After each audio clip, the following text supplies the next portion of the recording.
اللہ اللہ اللہ اللہ اللہ اللہ اللہ اللہ۔ الحمدللہ رب العالمین والصلاة والسلام علی حبیبہ محمد وآلہ وصحبہ اجمعین۔ اعوذ باللہ من الشیطان الرجیم، بسم اللہ الرحمن الرحیم۔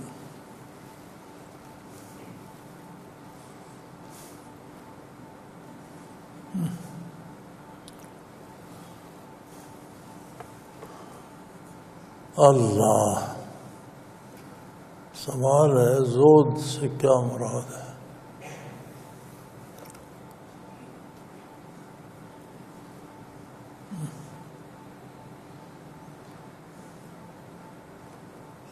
زود سے اس کا لفظی معنی جو ہے وہ ہے کسی چیز کی رغبت کا نہ ہونا۔ یوسف علیہ السلام کو جب بھائیوں نے چند درہم پہ بیچ دیا، وَشَرَوْهُ بِثَمَنٍ بَخْسٍ، ان کا سودا چند سکوں میں کر دیا، قرآن کریم کہتا ہے۔ آگے فرماتا ہے وَكَانُوا فِيهِ مِنَ الزَّاهِدِينَ، انہیں ان سے کوئی رغبت، کوئی دلچسپی نہیں تھی۔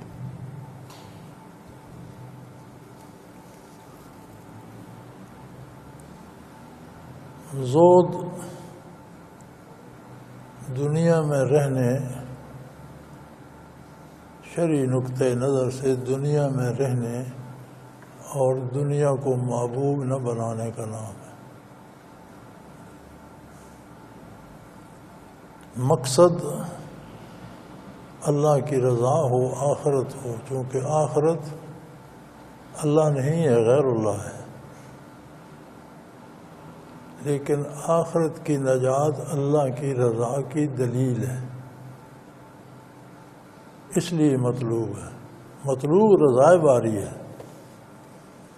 آخرت یا نجات پا جانا یا جنت جانا یہ اس کی رضا کی دلیل ہے، اس لیے مطلوب ہے۔ زود سے یہ مراد نہیں کہ کوئی بندہ افلاس کا شکار ہو، بھوکا پیاسا ہو، بے لباس ہو تو وہ زاہد ہے، نہیں۔ غریبی میں زہد آسان ہوتا ہے۔ غریب کے پاس وسائل نہیں ہوتے تو اس کی آرزوئیں بھی مختصر ہوتی۔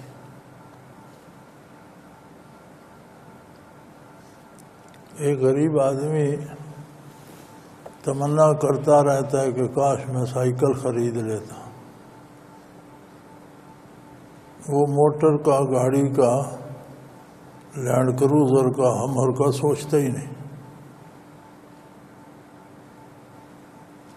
تو اللہ کریم دنیا کے وسائل دیں، آسانیاں ہوں، مال و دولت ہو، تو اس میں زہد کا رکھنا یہ محض اللہ کے کرم سے ممکن ہے۔ دنیا مال و دولت، پیسے یا بیوی بچوں یا عالی شان بنگلوں کا نام نہیں ہے۔ چیز دنیا از خدا غافل بدل، دنیا ہے کہ بندہ اللہ کی عظمت سے غافل ہو جائے۔ نیک معاش و نکرہ و فرزند و زن، دولت کا ہونا یا سونے چاندی کا ہونا یا بیوی بچوں کا ہونا دنیا نہیں ہے۔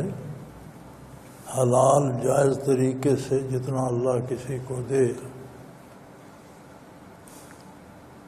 اسے اس کے مطابق، ظاہراً اسی کے مطابق رہنا چاہیے۔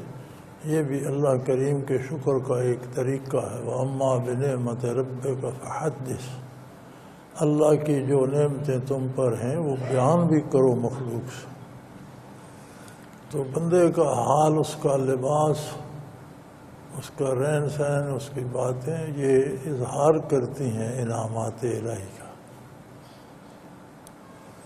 دنیا کو مقصد بنا لینا یہ زہد کے منافی ہے۔ اور یہ ضروری نہیں کہ امیر بندہ ہی بنائے، غریبوں نے بھی بنائی، ساری عمر اللہ کی اطاعت نہیں کرتے، دال روٹی کے پیچھے بھاگتے رہتے ہیں۔ غریبی میں زہد، غریبی کے بہت فائدے ہیں۔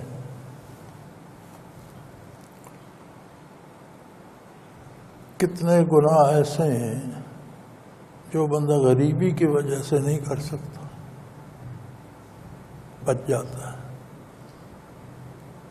کتنی آرزوئیں ایسی ہیں جو اللہ کی راہ سے بھٹکا دیں، لیکن ایک غریب ان میں نہیں پھنستا۔ دولت ہو، وسائل ہوں، ذرائع ہوں، اور پھر زہد پر قائم رہے تو یہ محض اللہ کا کرم ہے۔ حضرت عبید اللہ حرار رحمۃ اللہ تعالی علیہ بہت بڑے ذمہ تھے۔ ان کے بارے حضرت رحمۃ اللہ فرمایا کرتے تھے کہ اس وقت بھی ان کی زمینوں پہ 100 ہل چلا کرتا تھا۔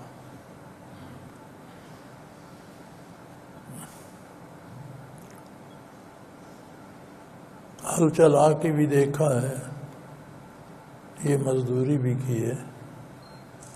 اوسطاً 10 بیگھے یا 5 کلے ایک ہل کی طاقت ہوتی ہے کہ وہ اسے سنبھال سکے، ایوریج اوسطاً۔ تو 100 ہل کو 10 سے ضرب دو تو 1000 بیگھہ تو مزروع زمین بن جاتی ہے۔ تو جہاں 1000 بیگھہ مزروع ہوگی، اس کے ساتھ غیر مزروع کتنی ہوگی؟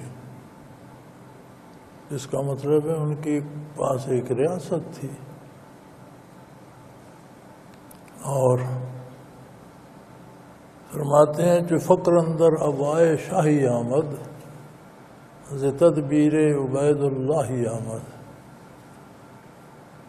یہ فقر جب شاہی لباس میں آیا تو اس کی ابتدا عبید اللہ حرار رحمۃ اللہ علیہ نے کی۔ تو بڑے خوش لباس تھے، اچھا لباس، اچھا رہن سہن تھا۔ زمانہ ایسا تھا لوگ پیدل حج کو جاتے تھے، ایک حج ختم ہوتا تھا تو اگلے حج کے حاجی نکل کھڑے ہوتے تھے، گھوڑوں پر، اونٹوں پر، پیدل جاتے، وہاں پہنچتے، حج کا موسم آ جاتا تھا اور واپس چلنے تک اگلی عید گھر آ کرتے تھے۔ تو انہیں عشاء کی نماز سے فارغ ہوئے تو کسی دوست نے ساتھ جو نماز بھی پڑھتا تھا عرض کی کہ حضرت اس دفعہ تو دل کرتا ہے حج کو چلیں۔ تو آپ نے فرمایا دل کرنے کی کیا بات ہے، چلو چلتے ہیں، دل کرتا ہے تو فریضہ ہے، چلو۔ تو وہ صبح جب آیا تو آپ اپنی سواری، سامان، کھانا پینا، لباس درست کر کے نماز پڑھ کے کہا بھائی چلو چلیں۔ انہوں نے کہا جی میں نے تو کوئی تیاری نہیں کی اور میرا تو کوئی ارادہ بھی نہیں، تو مجھے کیوں تیار کر دیا؟ تو کہنے لگا کہ آپ کی اتنی مصروفیات ہیں، اب جس کے 100 ہل چلتے ہیں 200 تو صرف بیل ہوگا، پھر ہل چلانے والا ہر اپنے خاندان کے ساتھ ہوتا ہے، تو کم از کم 100 خاندان تو ہڑیوں کا ہوگا، پھر دوسرے ملازم اور مسئلہ زمینیں۔ تو میں نے کہا آپ تو اتنے مصروف ہیں، آپ کب وقت نکال سکیں؟ تو آپ تیار ہو گئے؟ انہوں نے فرمایا میاں یہ سب کچھ میرا نہیں ہے، نہ میں اس کا ٹھیکیدار ہوں، یہ اللہ کی امانت ہے۔ جب تک میرے پاس ہے میں سنبھال رہا ہوں، میں نہیں ہوں گا تو کسی اور کو اور سنبھال لے گا۔ یہ تو اس کی ہے، ان الارض للہ ہے، زمین اللہ کی ہے، یرثھا من یشاء، جسے چاہتا ہے دے دیتا ہے کچھ عرصے کے لیے، کبھی ایک کو، کبھی دوسرے کو، کبھی تیسرے۔ بادشاہتیں بدلتی رہتی ہیں، حکومتیں بدلتی رہتی ہیں، ملکیتیں بدلتی رہتی ہیں، وراثتیں بدلتی رہتی ہیں۔ تو یہ زود کا معنی ہے جس کا عملی اظہار حضرت عبید اللہ احرار رحمۃ اللہ علیہ نے فرمایا، یہ دنیا میرے پاس اللہ کی امانت ہے، یہ میرے دل میں نہیں ہے۔ تو اس کا لغوی معنی ہے کسی چیز میں رغبت کا نہ ہونا، اور اصطلاحی اور شرعی معنی ہے کہ دنیا کی محبت میں گرفتار نہ ہو، کہ اللہ کے احکام حصول دنیا کے لیے چھوڑ دے۔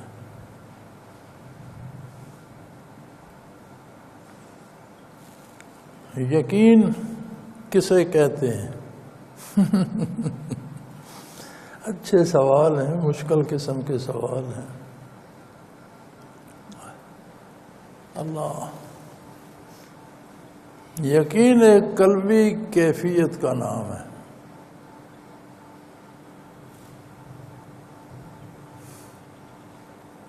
مختلف مدارج ہیں اس کے، معروف اس کے 3 درجے ہیں: علم الیقین، عین الیقین، حق الیقین۔ علم الیقین یہ ہے کہ آپ کہیں سے دور سے دھواں اٹھتا دیکھتے ہیں تو یہ دلیل بن جاتی ہے کہ وہاں آگ ہے جہاں دھواں اٹھ رہا ہے۔ آگ آپ کو وہاں سے نظر نہیں آ رہی، آپ دور ہیں، دھواں نظر آ رہا ہے، تو آپ کو یہ علم ہو گیا اس دلیل سے کہ بغیر آگ کے تو دھواں نہیں ہوتا، وہاں کہیں آگ ہے۔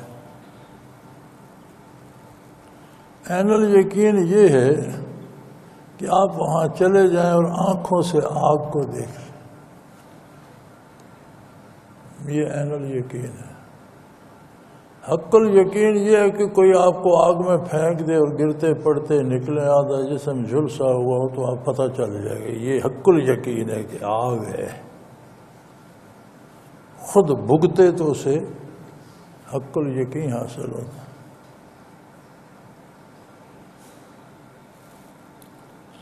تو یہ ایک کیفیت ہے جو ان دلائل ظاہری سے، علوم ظاہری سے دل میں آ جاتی۔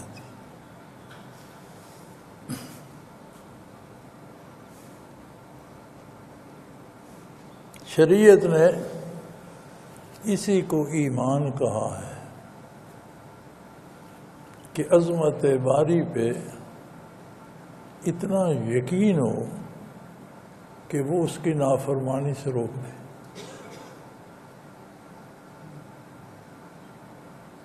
ہم یہ کہتے رہیں اللہ کو مانتا ہوں، اللہ کے دین کو مانتا ہوں، اللہ کے نبی کو مانتا ہوں، قیامت کو، ضروریات دین کو مانتا ہوں، لیکن کام دین کے خلاف کرتے رہیں، تو یہ ہمارا دعویٰ ہے۔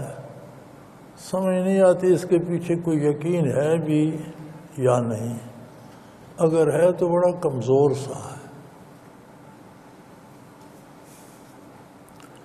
دار دنیا میں جب تک سانس چل رہی ہے اور عقل سلامت ہے، سانس چل رہی ہے، عقل معاف ہو جاؤ، بندہ مکلف نہیں رہتا۔ زندگی بھی ہے، عقل سلامت ہے، وہ احکام شریعت کی پابندی کا مکلف۔ بہت رعایتیں ہیں، چھوڑنے کی اجازت نہیں۔ روزہ نہیں رکھ سکتا، فدیہ دے، لیکن دے ضرور۔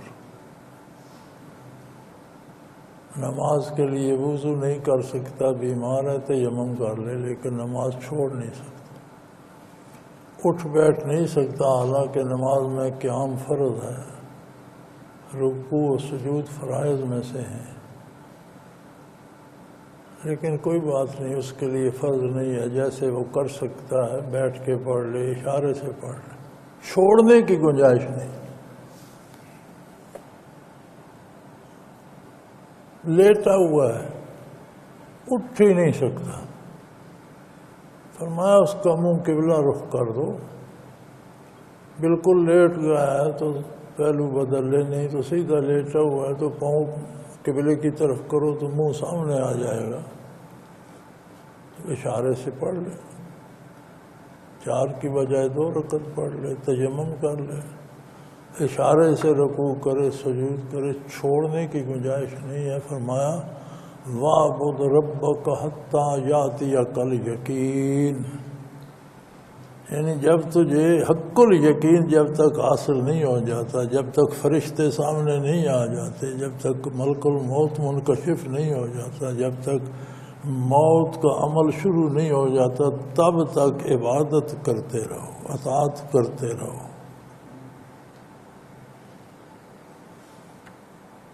تو ہمیں اپنے کردار سے اپنے یقین کا پتہ چلتا ہے۔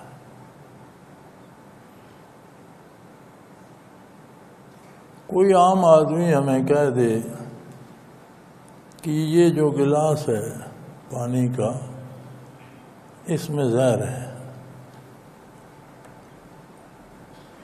ہمیں اس پہ یقین نہ بھی ہو، پیتے نہیں۔ کیوں نہیں پیتے؟ ایک نہ ایک درجہ یقین کا دل میں آ جاتا ہے کہ یہ جھوٹا ہے، خیر ہے، لیکن اگر یہ سچا ہوا تو پھر ہم نہیں پیتے۔ یہ بھی یقین کا ایک درجہ ہے کہ اس کام سے روک دیتا۔ تو اس معیار پر ہم اپنے آپ کو دیکھ لیں کہ رسول اللہ صلی اللہ علیہ وسلم نے کن کاموں سے روکا ہے۔ اگر ہم رک جاتے ہیں تو یقین کا ایک نہ ایک درجہ ہمارے پاس ہے، الحمدللہ۔ اگر ہم نہیں رکتے، وہی کام کرتے ہیں، تو پھر ہمارے پاس یقین نہیں ہے، پھر دعویٰ ہے اسلام کا، مسلمانی کا، وہ بات نہیں ہے۔ تو ہماری یہ عادت ہے، ہمارا مزاج ہے کہ ہم دوسروں کا ایمان تولتے رہتے ہیں۔ ہر شخص کا معاملہ رب کریم کے ساتھ،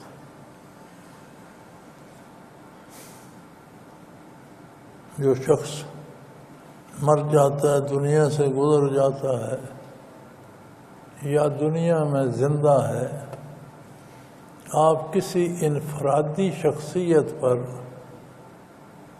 کوئی حکم نہیں لگا سکتے، یہ معاملہ اللہ کا۔ آپ اس کے کردار پہ بات کر سکتے ہیں کہ اس نے یہ کام جو کیا ہے یہ غلط ہے، یہ صحیح ہے، یہ آپ کی رائے ہے، یہ رائے رکھنے کا آپ کو حق حاصل ہے۔ اگر تحقیق کر کے رکھیں تو بہت اچھی بات ہے، بلا تحقیق کسی کے بارے کچھ سوچنا نہیں چاہیے۔ اگر وہی شخص دنیا سے گزر جاتا ہے تو اس کا معاملہ اللہ کے ساتھ ہے۔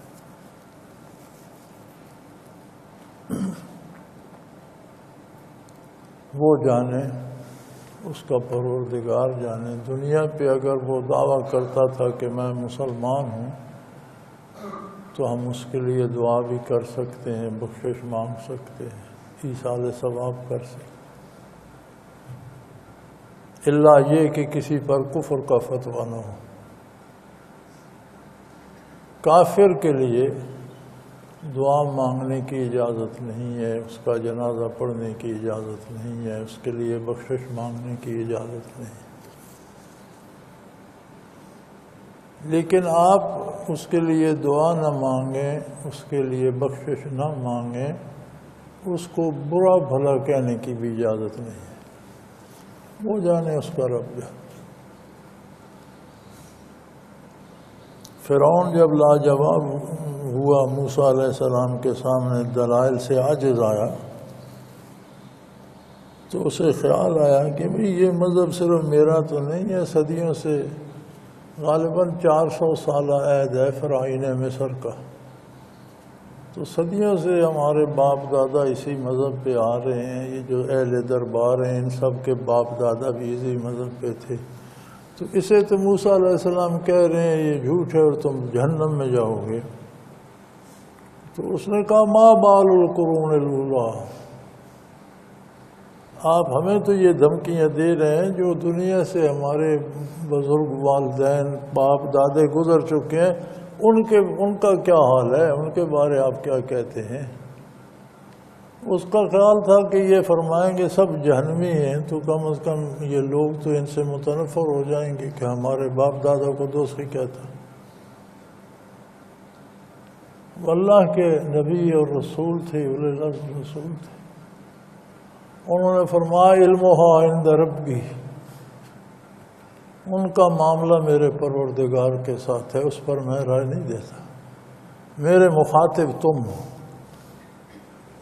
تم غلط ہو یا صحیح یہ میں تمہیں بتاؤں گا، جو گزر گئے وہ جانے، ان کا رب جانے۔ تو کسی کے یقین کی پیمائش ہم نہیں کر سکتے، اپنا یقین دیکھا جا سکتا ہے۔ بعض اوقات گناہ کرتے ہوئے ہمیں احساس ہوتا، ہلکی سی جھلک آتی ہے کہ نہ کرتے تو بہتر ہوتا، لیکن کر گزرتے، اس میں بھی ہلکا سا ایک درجہ یقین کا ہوتا ہے تو یاد دہانی کراتا ہے۔ اگر مضبوط ہو جائے تو گناہ سے روک دیتا ہے، اللہ کی نافرمانی، اللہ کے حبیب صلی اللہ علیہ وسلم کی نافرمانی سے روک دیتا ہے۔ غلطی ہو جانا الگ بات ہے، سوچ سمجھ کر منصوبہ بنا کر کرنا الگ بات، ہو جانے کے لیے بھی توبہ کی گنجائش موجود ہے۔ سو نبی کریم صلی اللہ علیہ وسلم نے فرمایا کہ استغفار کثرت سے کیا کرو۔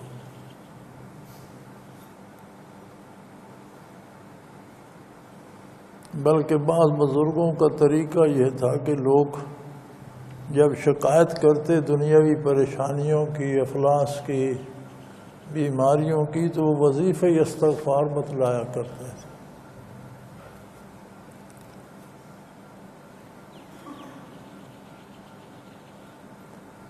ایک بزرگ سے کسی نے پوچھا کہ حضرت ہر دکھ، ہر بیماری، بھوک، افلاس، پریشانی کا علاج اب آپ استغفار بتاتے ہیں۔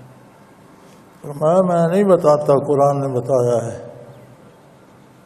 نوح علیہ السلام نے قوم سے کہا تھا اللہ سے استغفار کرتے رہو، وہ تمہاری مادی وسائل میں بھی وسعت پیدا کر دے گا، تم پر بارشیں برسائے گا، تمہاری کھیتیاں ہری بھری ہو جائیں گی، تمہاری اولاد کی حفاظت کرے گا، تمہارا خاندان بچ جائے گا، تمہیں مال بھی دے گا، اولاد بھی دے گا، صحت بھی دے گا، اس کی نعمتوں سے بہرور ہو سکو گے۔ تو یہ علاج بھی ہے، استغفار کا مسلسل پڑھنا وظیفہ بھی ہے،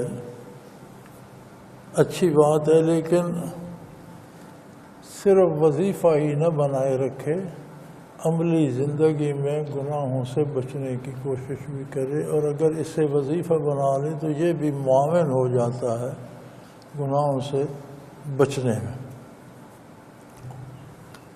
تو یقین اس دلی کیفیت کو کہتے ہیں جو نافرمانی کرنے سے روک دے، اصطلاح شریعت میں اللہ کی نافرمانی سے روک دے۔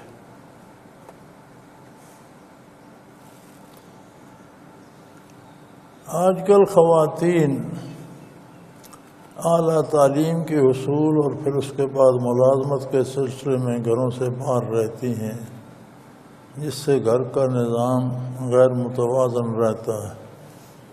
شرعی نقطۂ نظر سے یہ عمل کیسا ہے؟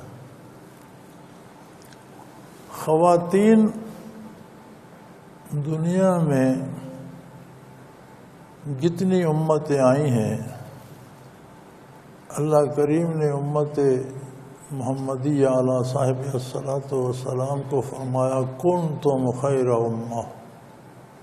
یہ اللہ کا فیصلہ ہے کہ بہترین امت، تمام امتوں میں بہترین امت تم ہو جو محمد رسول اللہ کی امت ہی۔ عہد نبوی میں خواتین صحابیات تھیں، صحابیات کے دیوان ملتے ہیں، شاعرات تھیں۔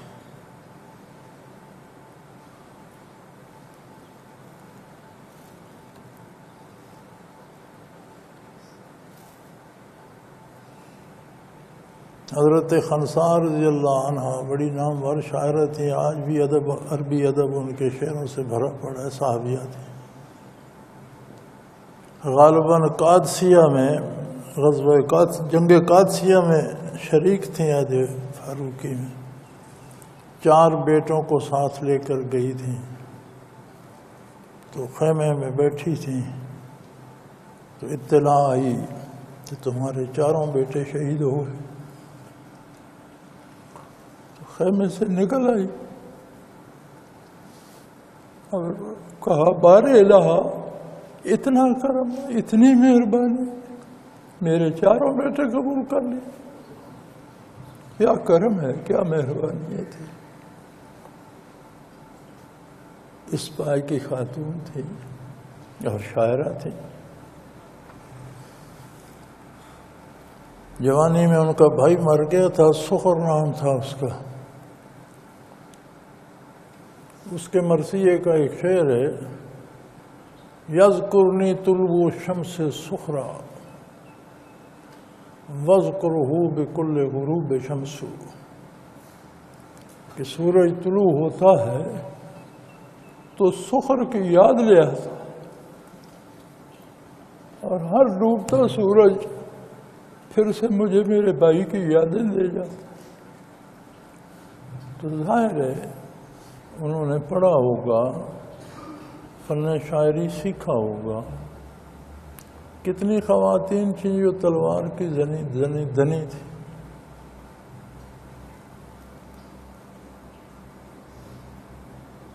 بہترین تلوار چلاتی تھی، ضرورت پڑنے پر کام آتی تھی۔ عورتوں کا حضور نے کوئی دستہ نہیں بنایا تھا۔ میدان جنگ میں خواتین ہوتی تھیں، زخمیوں کو سنبھالتی تھی، فرسٹ ایڈ کرتی تھی، پانی پلاتی تھی،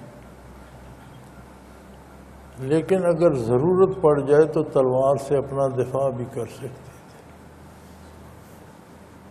چونکہ ظاہر ہے کہیں سیکھتی تھی تو کرتی تھی۔ تو اس کا مطلب ہے کہ بچیوں کا پڑھنا یا سیکھنا فی نفس ہی برائی نہیں ہے۔ برائی تب بنتی ہے جب حصول علم کے ذرائع غیر شرعی ہو جاتے ہیں، جب ہم کو ایجوکیشن میں چلے جاتے ہیں، جب پردہ کوئی نہیں رہتا، جب حلال حرام کوئی نہیں رہتا، جب مرد عورت کا لحاظ کوئی نہیں رہتا، تو پھر مصیبت بنتی۔ اگر بچیوں کے لیے تعلیم کا الگ انتظام ہو، جیسے بچیوں کے الگ کالج سکول ہیں، ایسے ہی سارے ہوں، ٹریننگ سنٹر الگ ہوں، خواتین سکھائیں، خواتین سیکھیں، تو کوئی مذائقہ نہیں۔ ہر بچی کو بھی پڑھنا چاہیے۔ حصول رزق کے لیے خواتین کے لیے تب جواز بنتا ہے جب گھر میں کوئی مرد کمانے والا نہ ہو۔ ایسے حالات ہو جائیں کہ گھر کے مرد کوئی بیمار ہو گئے یا فوت ہو گئے، کوئی کمانے والا نہیں ہے، تو حصول رزق کے لیے خواتین کا تجارت کرنا، کاروبار کرنا، ملازمت کرنا، یہ سب جائز ہیں۔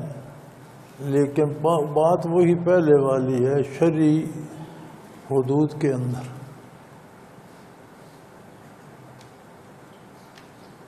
بے محابہ مردوں کے ساتھ بیٹھ کر دفتر کا کام نہ کرے بے پردہ، الگ دفاتر ہوں، خواتین کے الگ کام ہوں، پردے کا اہتمام ہو، بے تکلفی کسی سے نہ ہو، تو یہ سارے طریقے جائز ہیں۔ لیکن عورت کے لیے حصول رزق کے لیے باہر نکلنے کا جواز تب ہی ہے جب گھر میں ضرورت ہو اور پوری نہ ہو رہی ہو۔ ہم کچھ زیادتی بھی کر جاتے ہیں، بلکہ زیادہ زیادتی کرتے ہیں، ہم ضرورتیں بڑھا لیتے ہیں۔ آمدن 100 روپے کی ہے منتھلی اور بجٹ 500 کا بنا لیتے ہیں۔ ہم کیوں بناتے ہیں؟ وہ فلاں کا، اس کے کپڑے ایسے ہیں، اس کے جوتا ایسا ہے، اس کا یہ ہے، پھر اس کی آمدن ہوگی، اس کے پاس وسائل ہوں گے، ٹھیک ہے۔ آپ کے پاس جتنے وسائل ہیں ان پر رہ کر کریں تو کبھی مفلسی نہیں آتی،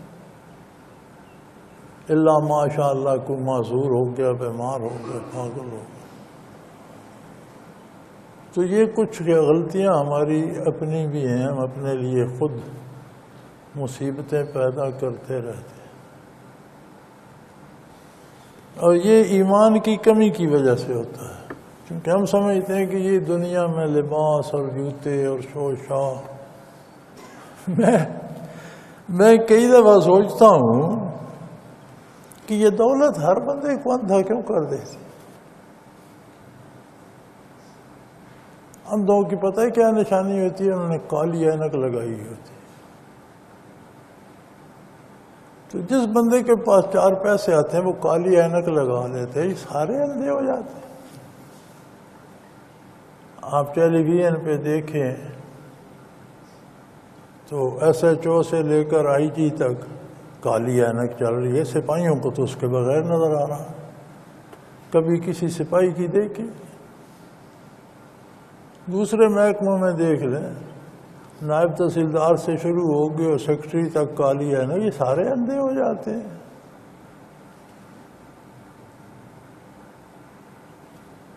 آپ اپنے MP MNA سے لگیں تو وزیر اعظم تک کالی ہے نا، کہ خدا کا خوف کرو، کیوں سا بندے ہو گئے؟ تو یہ دراصل دنیا اندھا کر دیتی ہے، عظمت الہی سے اندھا کر دیتی ہے، پھر ساری توجہ حصول زر اور دنیا کی طرف ہو جاتی، تو اس میں عمریں ضائع ہو جاتی ہیں۔ اسلام عورتوں کو پڑھنے سے نہیں روکتا، بلکہ پڑھنے کی ترغیب دیتا ہے۔ فرماتے ہیں علم کا حصول ہر مسلمان مرد عورت پر فرض ہے، ضروری ہے۔ نبی کریم کے ارشاد کا مفہوم ہے طلب العلم فریضۃ علی کل مسلم و مسلمہ، او کما قال رسول اللہ صلی اللہ علیہ وسلم۔ علم کا حصول ہر مسلمان مرد اور عورت پر فرض ہے، لیکن مرد مردانہ ماحول میں حاصل کرے، عورت زنانہ ماحول میں حاصل کرے۔ جب یہ ہم خلط ملط کر دیتے ہیں تو خرابی ہو جاتی ہے۔ اسی طرح حصول روزگار میں بھی ام المومنین حضرت خدیجہ الکبریٰ رضی اللہ تعالی عنہ محبوب کبریاء بہت بڑی تاجر تھی، قبل از اسلام آ رہی تھی، بے پناہ دولت تھی ان کے پاس، جو ساری حضور کے عقد میں آنے کے بعد ترویج اسلام پہ صرف ہو گئی۔ خواتین میں پہلی خاتون تھیں جو حضور پر ایمان لائیں۔ مردوں میں پہلے مرد ابو بکر صدیق تھے، بچوں میں پہلا بچہ حضرت علی رضی اللہ تعالیٰ عنہ تھا۔ تو حصول علم منع نہیں ہے، ضروری ہے، اس کے ذرائع اور وسائل شرعی حدود کے اندر ہونے چاہیے۔ اسی طرح عورتوں کی ملازمت کے سلسلے میں بھی ہے، کاروبار کریں، ملازمت کریں، لیکن گنجائش تب نکلتی ہے جب گھر میں مرد کمانے والا نہ ہو۔ اگر مرد کما رہا ہے اور گھر چل رہا ہے تو بلا وجہ دولت کی زیادتی کے لیے گنجائش نہیں نکلتی۔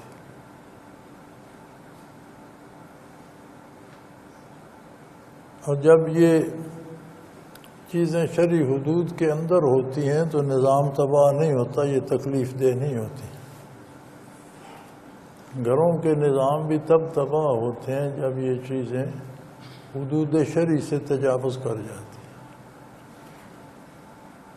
اللہ پاک توفیق دے کہ ہم اپنے آپ کو بھی اور اپنے امور کو بھی اور اپنی فکر کو بھی حدود شرعی کا پابند بنائیں، اس کے اندر رکھیں۔ وآخر دعوانا ان الحمد للہ رب العالمین۔ الحمد للہ رب العالمین والصلاة والسلام علی حبیبہ محمد وآلہ وصحبہ اجمعین۔ اللہم ربنا لا تقتلنا بغضبک ولا تہلکنا بعذابک واعف عنا قبل ذلک۔ اللہم ربنا لا تسلط علینا من لا یرحمنا، انت ولینا فی سفرنا وحضرنا فی مالنا وأہلنا، انت ولینا فی الدنیا والآخرہ، توفنا مسلمین والحقنا بالصالحین۔ اللہم انصر الاسلام والمسلمین، اللہم اید الاسلام والمسلمین، اللہم اعز الاسلام والمسلمین، انک علی کل شیء قدیر۔ وصلی اللہ تعالی علی حبیبہ محمد رحمتک۔ اللہ اللہ اللہ اللہ اللہ اللہ اللہ اللہ۔ حضرت امیر محمد اکرم آوان مد ظلہ العالی دارالعرفان منارہ ضلع چکوال میں سالہ سال سے قرآن و حدیث کے اوپر خطابات کر رہے ہیں اور سلسلہ نقشبندیہ اویسیہ کے مطابق لوگوں کو ذکر الہی کی تربیت دے رہے ہیں۔ وہ قرآن پاک کی تفسیر ترتیب وار بیان کر رہے ہیں۔ تفسیر قرآن کو وہ موجودہ ملکی اور بین الاقوامی حالات کے مطابق بیان کرتے ہیں۔ موٹر وے سے کلر کہار کے انٹرچینج سے نکلتے ہوئے، کلر کہار کی جھیل سے ہوتے ہوئے، میانی، بوچھال اور نور پور سے گزرتے ہوئے دارالعرفان منارہ پہنچ سکتے ہیں۔ حضرت امیر محمد اکرم آوان نے بچیوں اور بچوں کی دینی اور دنیاوی تعلیم کے لیے سقارہ اکیڈمی کے نام سے ایک درسگاہ بھی قائم کی ہے، جس کا افتتاح ملک پاکستان کے صدر جنرل محمد ضیاء الحق نے اپنے دست مبارک سے کیا تھا۔ وہ تمام احباب جو اسلام کی طلب رکھتے ہیں ان سے گزارش ہے کہ دارالعرفان منارہ ضلع چکوال میں امیر محمد اکرم آوان صاحب کے خطابات سے مستفید ہوں۔ وہ ہر جمعے کو نماز سے پہلے بیان فرماتے ہیں۔ ہر ماہ کی پہلی اتوار کو ماہانہ اجتماع ہوتا ہے جس میں آپ خصوصی خطاب فرماتے ہیں اور پاکستان کے چاروں صوبوں سے احباب اس اجتماع میں شرکت کرتے ہیں۔ اس کے علاوہ یہاں سال میں 2 مرکزی اجتماعات بھی ہوتے ہیں، ایک رمضان المبارک میں اعتکاف کا اجتماع اور دوسرا جولائی اور اگست میں 40 دن کا اجتماع ہوتا ہے جس میں روحانی تربیت کی جاتی ہے۔ اپنا خون سیماب دے کر اتنا ہم کر جائیں گے، نام آقا کا چمن میں پھر رقم کر جائیں گے۔